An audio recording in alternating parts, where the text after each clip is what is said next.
All right, so picking up where we left off last time, we were talking about your test anxiety.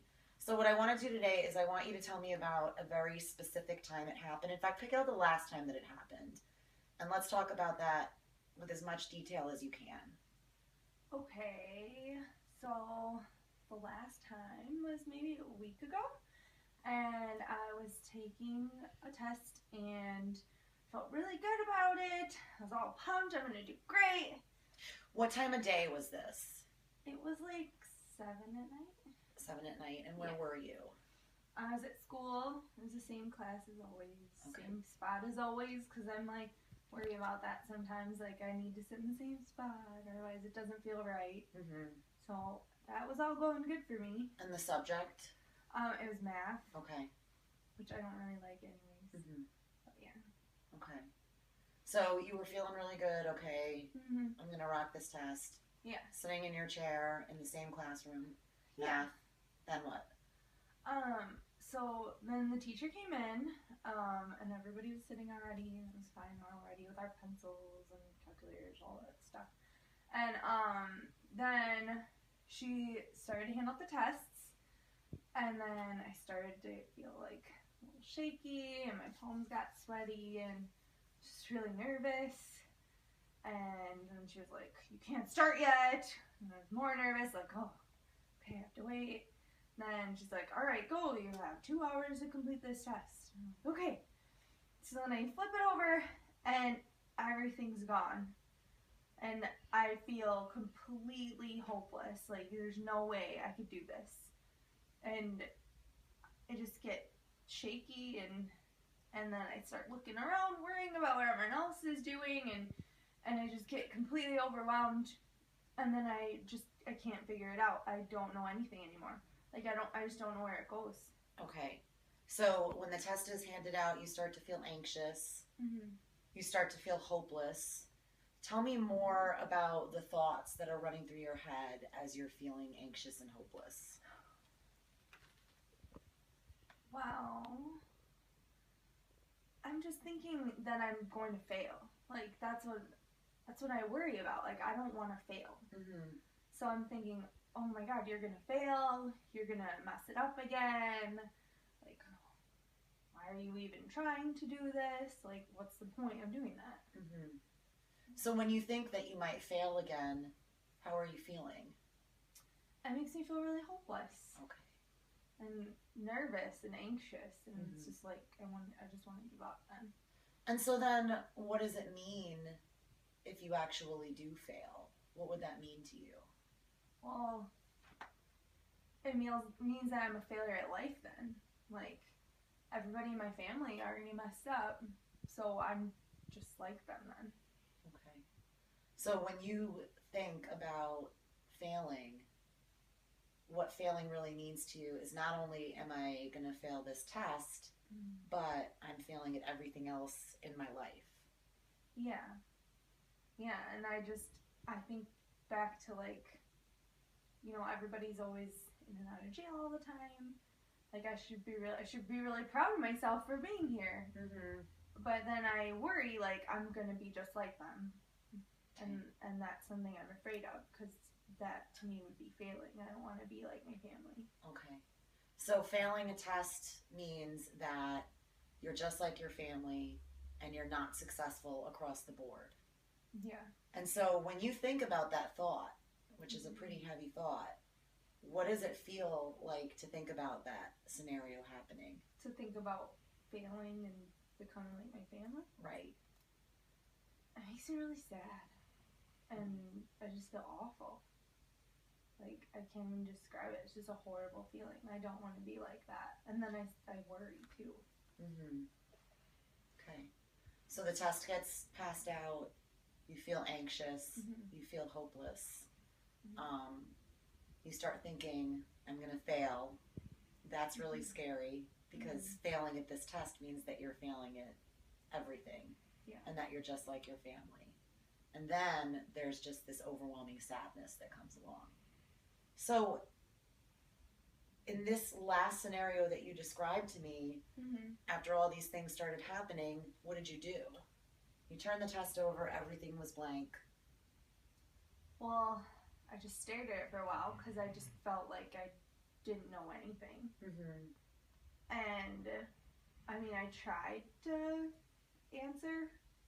I mean, some of them were okay, but then some of them I would like talk myself out of it. Mm-hmm. You know, and you're like, oh, well, it might be this one, or this one. And then well, I think it's this one. Well, no, it's probably not that one. And just really doubting what my answers were. So then I would switch my answer. Mm-hmm. And then it would end up being wrong anyways. Mm-hmm. So even though you prepared for this test for weeks in advance, because you told me last week that's what you do, so you're prepared and you know this stuff when you go in there, but then all these thoughts and feelings are triggered when the test shows up, and all that preparation kind of goes out the window. Yeah, it's like I doubt everything that I knew, and then I end up getting it wrong. Right. So then instead of putting down all this stuff that you know and that you prepared for, you're second guessing yourself, and you can't get through the task at hand. Yeah. Okay. Yeah. And so then what happens after that? Well, then I end up being done after everybody because it takes me forever. And then I'm even more upset because, you know, then I'm last, and last is the same as failing. Like, clearly I am terrible at everything. So being last is also the same thing as failing? Yeah. Okay. So even just not finishing at the pace that you want to finish at? Yeah. Okay. And so then how successful are you at these tests then in the end? Well, right now I'm not doing well at all. Like, I'm doing terrible. Like, it's clearly evidence that I'm not good at anything because I've been failing the last tests that I've been doing, or getting a D or even a C, and you know, in grad school it's failing. It's just not good enough. So when the test gets in front of you, you're thinking, I'm gonna fail. You're feeling scared, you're feeling hopeless, then you can't produce any of the answers, and the result was that you actually did terrible. Okay. So you're also saying that when you do terrible on the test, that this generalizes to the rest of your life. Well, it feels that way. Okay. Do you think that there is an alternate explanation for you failing tests? How likely is it that you sucking at life is why you fail tests? Is there any other reason, thinking about what we just talked about, that could possibly lead to you failing a test? Well, I don't know. I mean, maybe I'm not studying enough? But I feel like I'm studying so much. So that's one possibility, maybe the amount or the way that you're studying. And I mean, maybe it's just that I keep doubting myself.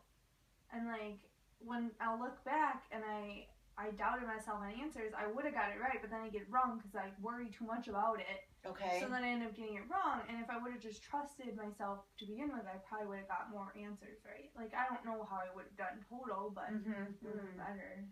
So one possibility is that there's something up with the way that you're studying, and that's something that you can kind of look at and test. The other possibility is that the thoughts and the feelings that are coming up for you when the test gets put in front of you is getting in the way of you being able to take the test, especially since you've done so much preparing for it. So another alternate explanation besides being a big giant failure across the board is that you're engaging in a behavior that's not letting you do your best. Okay. We talked last week about it's not events that make us anxious, but it's the way that we think about the events that make us anxious. So what is an alternate way for you to think about the test once it's put in front of you?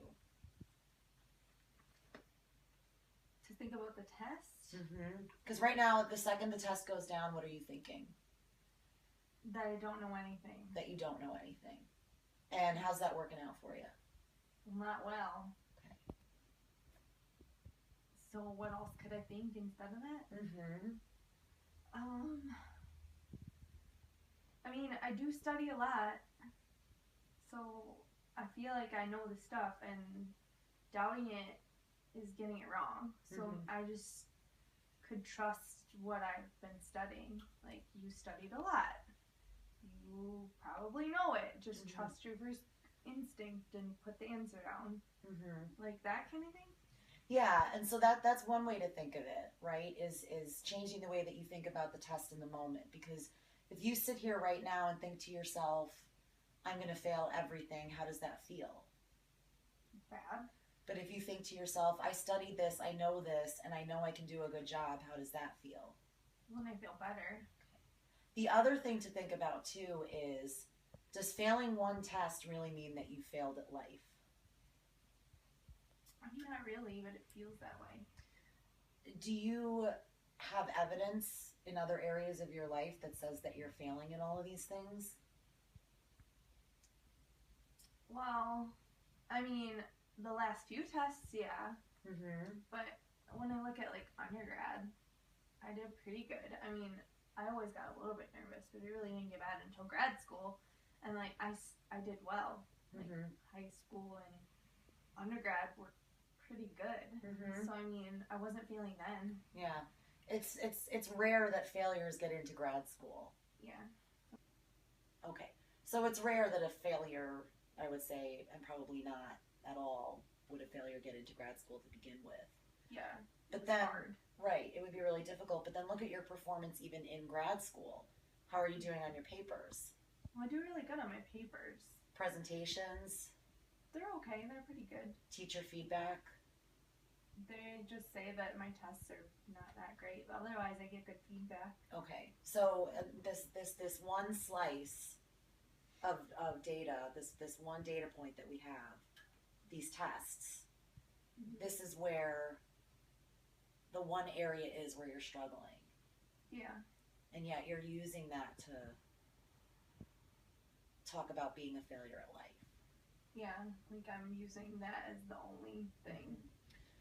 So like I said, when we talked about it last week, just to kind of sum up, it's not the event that is causing the problem. It's not the test that's causing the problem.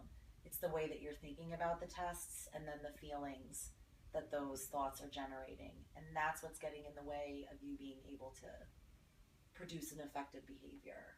Does that make sense? Yeah. All right, now we're done.